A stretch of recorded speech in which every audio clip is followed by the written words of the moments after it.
ازيكم يا جماعة؟ وفيديو جديد من ويزمو. مش اي فيديو للتاريخ، فيديو التاريخي والتاريخ كل اللي بيتفرج والتاريخ كل اللي حضر اليوم ده.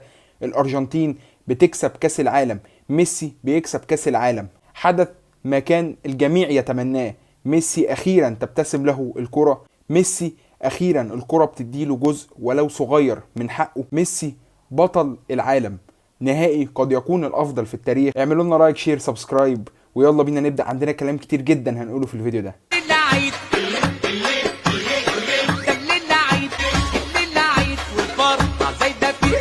الارجنتين بدأ الماتش بدي ماريا، ودي ماريا بالنسبه لي هو كان المفاجاه، وبالنسبه لفرنسا كمان. ليه دي ماريا؟ لان الراجل مش بس هو كان المفاجاه في التشكيله، هو كمان لعب وينج شمال، مش في القلب ولا على الناحيه اليمين. فده كان بالنسبه لفرنسا شلل، ما قدروش يقفلوا عليه كويس. نص الملعب زي ما اتكلمنا قبل الماتش وقلنا ان هم بيفتقروا لنص ملعب قوي يكون دفاعيا كويس، فتلاقي ان جريزمان هو اللي بيدافع اصلا، وطبعا ما بيقدرش يقدم ال 100% من الدفاع. رابيو وتشاوميني تحس ان هم كانوا تايهين جدا طول الشوط الاول، وزي ما بقول لك تحس ان هم كانوا مشلولين جدا. ديمبيلي كان مقرف جدا، جيرو كان بيلعب واصلا تحس ان هو كان مصاب زي ما قالوا.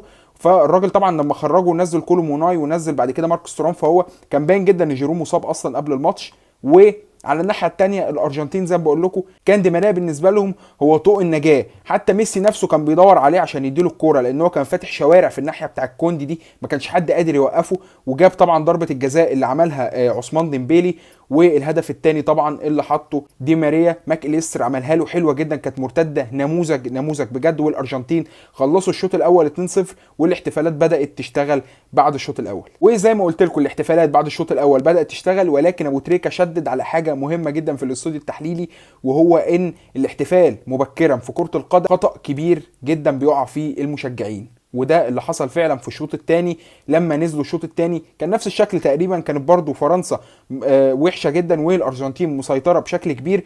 ولكن فرنسا، انا قلت في الشوط الثاني كده، فرنسا مفتقره لحاجه مهمه جدا وهي الثقه. فرنسا محتاجه بس جون والثقه ترجع لها وهيقدروا ان هم يتعادلوا، وقد كان. وزي ما قلت لكم ان دي ماريا هو كان طوق النجاه بتاع الارجنتين في الشوط الاول. فطوق النجاه والثقه اللي خدتها فرنسا خدتها من حاجتين، خدتها من خروج دي ماريا ونزول كومان وكامافينجا، ولكن كومان على وجه الخصوص، لان كومان هو اللي قدر ان هو يحنكش كده لحد ما جاب ضربه الجزاء بتاعت الجون الاول. والجون الثاني اللي حطه مبابي. امبابي يا جماعه وحش وحش، وهنتكلم طبعا عن امبابي قدام. حط الهدف الاول والهدف الثاني، وبالشكل ده رحنا على اكسترا تايم مجنون جدا جدا الصراحه. دخلنا بقى على الاكسترا تايم، وهجمه هنا وهجمه هنا، ولوريس يتالق. ولوريس اصلا كان من اسباب دخول فرنسا على الاكسترا تايم. على الناحيه الثانيه ايمي مارتينيز كان عامل شكل جامد جدا، كان عامل ماتش حلو جدا، وشال كرة اصلا في الدقيقه 123. كانت كرة خرافيه يعني، انا ما اعرفش شالها ازاي، ولكن الكرة دي اللي هي شالها من كولو موناي كانت تقريبا هي يعني لو ما كانت دخلت كان خلاص الموضوع انتهى، وكان زماننا دلوقتي بنتكلم عن فوز فرنسا مش فوز الارجنتين.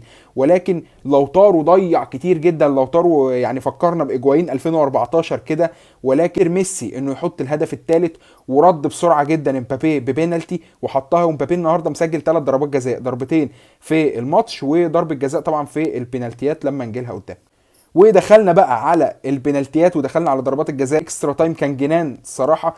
ودخلنا على ضربات الجزاء، قدر ميسي يسجل. انا كنت خايف جدا من ميسي في الضربه الاولى، قدرت الارجنتين انها تسجل. قدر ايميليانو مارتينيز انه يصد ضربتين جزاء ورا بعض.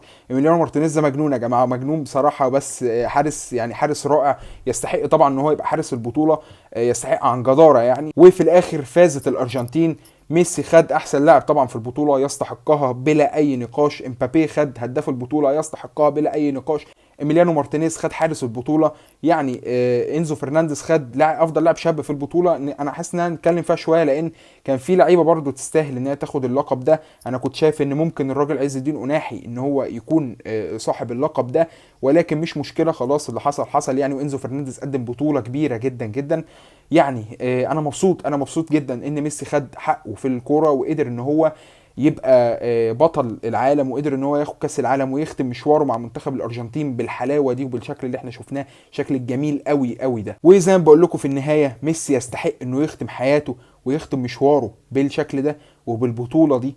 الماضي والحاضر كانوا بتوع ميسي، والمستقبل بتاع امبابي. المستقبل مشرق جدا بالنسبه لمبابي. امبابي لسه ده مش اخر كاس عالم بالنسبه له، هيحقق اكيد دوريات كتير، هيحقق كاس عالم تاني، هيحقق دوري ابطال اوروبا كذا مره. يعني امبابي ده بالنسبه لي هو المستقبل، وهيكون هو الاسطوره بتاعت الاجيال اللي جايه، زي ما احنا كجيل كان اسطورتنا بالنسبه لنا كريستيانو وميسي. لا، الراجل ده هو هيكون اسطوره الاجيال اللي جايه طبعا، باللي هيقدمه من ارقام ومن اشكال. يعني امبابي النهارده كان بيلعب لوحده تقريبا، في بعض من الوقت كده حسينا ان هو كان بيلعب لوحده، ولكن في الاخر كسبت الارجنتين، كسب ميسي. انا زي ما قلت لكم انا مبسوط جدا جدا. انتهت بطوله الوعد، الهدف والحلم. الوعد والهدف ان انا او ان احنا يعني عموما نقدم افضل تغطيه للناس اللي بتتفرج علينا، والهدف طبعا هو اللي احنا وصلنا له الحمد لله في شهر كاس العالم ده. الواحد يعني عمل اهداف كتير جدا حققها كمتابعين وكارقام الحمد لله. ما كانش واحد يتخيلها الصراحه، ولكن الحمد لله ان احنا كنا على قد المسؤوليه. شهر قدمت فيه فيديوهات كتيره جدا، قدمت فيه اخبار كتيره جدا، قدمت فيه حاجات كتيره جدا. فانا مبسوط جدا بالفيدباكس بتاعت الناس، ومبسوط جدا باللي انا قدرت اقدمه في الشهر بتاع كاس العالم ده. وان شاء الله اتمنى ان كاس العالم اللي جاي نكون بقى في كندا وامريكا.